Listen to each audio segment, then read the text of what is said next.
Asal-usul nasab Khalifah Umar bin Abdul Aziz. Sebelum kita membahas pemerintahan khalifah terbaik di Daulah Umayyah ini, ada detail menarik mengenai asal-usul kelahirannya. Ceritanya, Khalifah Umar bin Khattab dikenal sebagai pemimpin yang gemar belusukan di malam hari untuk memeriksa langsung kondisi rakyatnya. Pada suatu malam, Umar yang ditemani stafnya mendengar perdebatan ibu pedagang susu dengan putrinya. Sang ibu ingin mencampurkan susunya dengan tepung agar mendapatkan keuntungan lebih banyak. Namun sang anak melawannya dan memperingatkan bahwa Khalifah telah melarangnya. Si ibu mengatakan Umar tidak akan tahu aksinya ini. Kemudian si anak berkata, Umar mungkin tidak tahu, tapi Allah pasti tahu kezaliman ini. Si ibu pun akhirnya luluh dan seketika menyesali niatnya tersebut. Mendengar percakapan itu, Umar meminta stafnya untuk menandai rumah tersebut. Umar kemudian pulang dan langsung mengumpulkan semua anak laki-lakinya dan bertanya, siapa yang ingin menikah? Salah satu anak beliau yang bernama Asim mengangkat tangan dan langsung dibawa ke rumah penjual susu tadi esok harinya. Umar langsung melamar gadis tadi untuk Asim karena Umar sangat kagum dengan kejujurannya. Kemudian mereka menikah dan dikaruniai putri bernama Ummu Asim. Setelah Ummu Asim dewasa, ia dipinang oleh bangsawan Umayyah yaitu Abdul Aziz bin Marwan, adik dari Khalifah Abdul Malik bin Marwan. Dari hasil pernikahan mereka, lahirlah sosok yang kelak disebut sebagai pemimpin terbaik di Daulah Umayyah yaitu Umar bin Abdul Aziz. Bagaimana menurut kalian? Seberapa hebat Khalifah Al-Walid bin Abdul Malik? Al-Walid yang bukan Walid penggagas nikah batin ini adalah putra dari Khalifah Abdul Malik bin Marwan. Sebenarnya secara urutan, tahta Khalifah Umayyah seharusnya jatuh pada Abdul Aziz, adik Abdul Malik. Namun karena Abdul Aziz wafat, maka Abdul Malik menunjuk putranya yaitu Al-Walid sebagai Khalifah ke-6 Daulah Umayyah. Di masa Al-Walid, Daulah Umayyah menuju pada puncak kejayaannya dalam hal ekspansi wilayah. Banyak sekali wilayah yang berhasil ditaklukkan, mulai dari Asia Tengah, sebagian Pakistan, dan yang paling terkenal adalah penaklukan legendaris Andalusia atau yang kita kenal sebagai Spanyol dan Maroko di bawah pimpinan Panglima Tariq bin Ziyad. Lain kali akan kita bahas.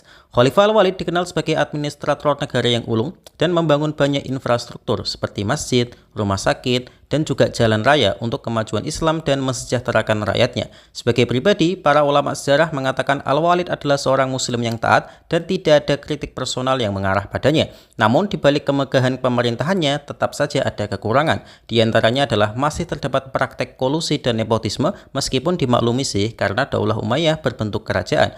Al-Walid juga memberikan kebebasan pada Hajjaj bin Yusuf yang terkenal tegas dan keras terhadap kritikus dan juga menyarankan pada Al-Walid untuk memecat Umar bin Abdul Aziz dari posisi gubernur Madinah yang dianggap terlalu reformis dan tidak sesuai pemerintahan yang monarki. Namun secara umum, pemerintahan Khalifah Al-Walid dianggap cukup berhasil oleh banyak sejarawan. Bagaimana menurut kalian?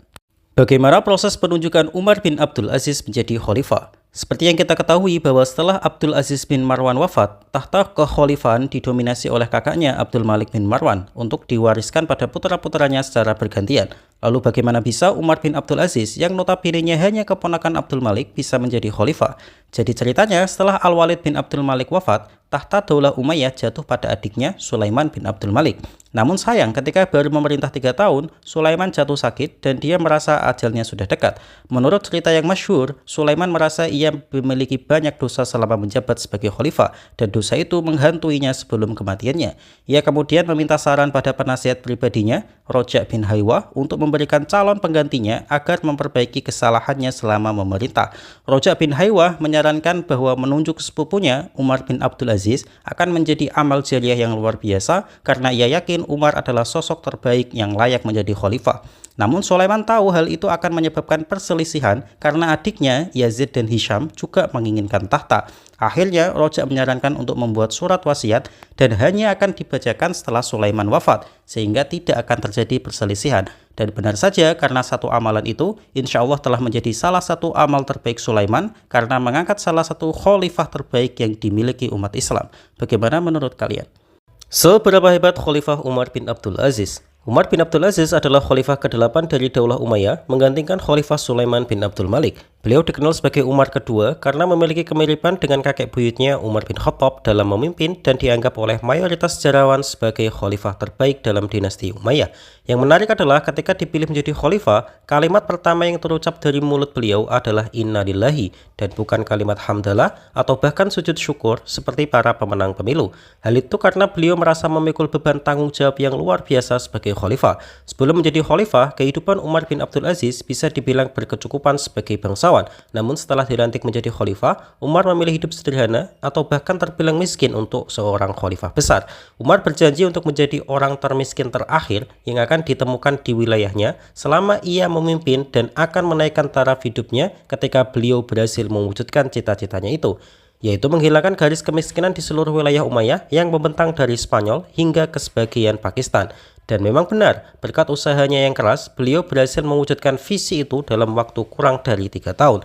Tak ada satupun warganya yang menerima sedekah dari orang lain karena merasa sudah cukup. Tapi sayangnya, khalifah sebaik dan sehebat itu hanya memerintah selama 2,5 tahun karena beliau wafat setelah itu.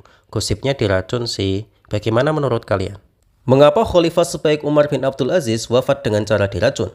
Banyak sumber yang mengatakan bahwa Umar bin Abdul Aziz diracun oleh pembantunya. Memang benar bahwa Umar dicintai oleh hampir seluruh rakyatnya yang sangat beragam, mulai dari kaum Sunni, Syiah, Khawarij maupun kelompok lainnya tampak taat dengan Umar. Bahkan di saat gerakan pemberontakan mulai tumbuh di pemerintahan khalifah sebelumnya, di masa Umar aksi mereka berhenti karena memang Umar adalah khalifah yang sangat adil.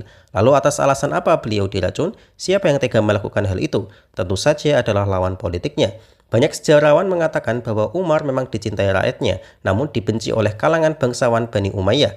Hal itu dikarenakan Umar mereformasi anggaran kerajaan secara radikal, mengurangi tunjangan keluarga kerajaan, mengurangi kemewahan keluarga kerajaan, hingga menghapus kekebalan hukum yang dimiliki keluarga kerajaan. Perlu diketahui bahwa di khalifah sebelumnya, banyak terdapat anggota keluarga kerajaan yang diduga kebal hukum dan semena-mena terhadap rakyat. Umar bin Abdul Aziz menghapus hak istimewa itu dan memperlakukan semua orang sama di mata hukum. Hal itu menimbulkan banyak kebencian dan berujung pada tindakan pembunuhan terhadap Umar.